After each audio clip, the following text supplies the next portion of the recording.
Rick Thunder back with you, and as always, I have. Derek. That's right, I got Derek with me. And today, what are we going to try today? It's a Mexican candy bar called Carlos the Fifth. Right, or Carlos Cinco. Or yeah. Cinco. Cinco. Yeah, or Charles V. In English, you would say Charles yes, V. It would be Charles the Fifth. And what do we know about the real Charles Yes, V? the real Charles the Fifth. He lived in the 1500s. He was like the king of Spain. He was Holy Roman Emperor, and like the Duke of Austria. And he was the Lord of the Netherlands. Oh, was he? Okay. Yeah, all at the same time. Wow. That guy was moving. He was basically like in charge of like 4 or 5 different countries at the same time. He basically controlled like what we would consider about half of Europe. So at some point he was in charge of about half of Europe. And who was he always in a battle with? Who was he's kind of his he was fighting the Pope. Right. For a while to become Holy Roman Emperor. Yeah. But yeah, they were kind of in a battle.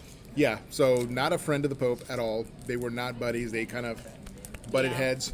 But so anyway, so that's who the candy is named after. Oh, and also not only was he in charge of half of Europe, but even in the 1500s, as the different European countries were having colonies in North America, he was in charge. So obviously, as a king of Spain, the Spanish colonies in North, Central, and South America would have belonged to him as well. So I guess technically, he was in charge of parts of like Florida, Central America, South America. That would have all fallen under his leadership.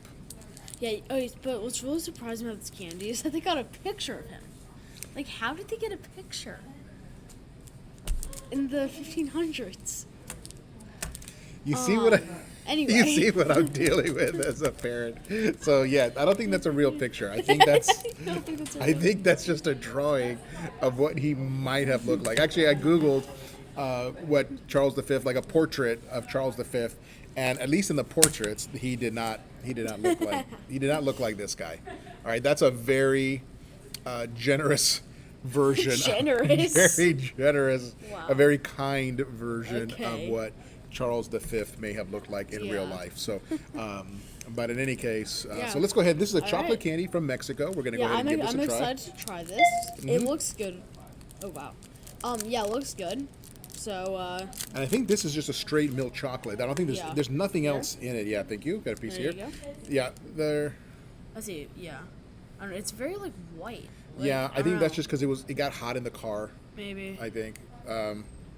Does it say Charles V? Yeah, yes, it does say Carlos V. Yeah, so they have stamped it with here. I guess yours. Because like you can see this is part of it.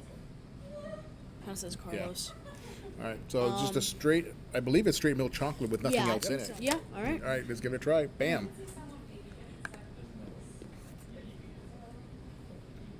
Let's go. That was good. It's not. I don't think it's quite as sweet as American milk chocolate. Like if you were to have a Hershey's is going to be sweeter because this is just a straight milk chocolate with nothing, no nuts, no Crispies, nothing like that.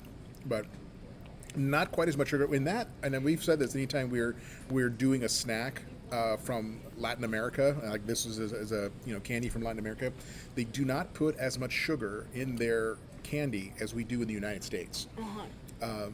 And that's just part of the way, kind of flavors developed in Central South America. The amount of sugar that Americans put in their candies, it's almost obscene amounts of sugar compared to the rest of the world. And that's Latin American. It's not that they don't like sweet. They just don't like it as sweet. So typically, if a Latin American person comes to the United States and, for example, buys a Hershey bar, they're gonna have a different reaction. They're gonna be like, "Whoa, that's way too much sugar there. Way too much sugar." They're not used to it. But this is good. Yeah. This is a good milk chocolate. I would compare it. I would say it's kind of like Hershey's, just with less sugar. Yeah. Hershey's, would that be the best way to compare Hershey's with less sugar? So this is solid. I think also like a Dove, too. I don't know. Have you had Dove? Yes, I had Dove. Yeah. Kind of like that. Now the brand name, by the way, is you can see it at the very top. It's a little blurry. It's Nestlé. Or Nestlé. So this is a Nestlé brand that comes from Mexico, but nonetheless, it still is because they are selling to a Latin American audience or Latin American customer base. They have just less sugar than the United States. Yeah, I don't know. For a rating, I don't know. I think I'm gonna give it a 7. I think it was good. Yeah, I'm with you on that. I'm also going to give it a 7. It was good. It was good, but it was a very like a straightforward. It was good, Yeah, but like it was not just a milk special. It was just a No. very good, straightforward milk chocolate. A little bit less sugar than what we get in the United States. Yes. But very solid. So a 7, I think, is a very Yeah. solid score for what it is. So Yeah. Carlos Cinco. What do you say? Yeah, yeah, it was good.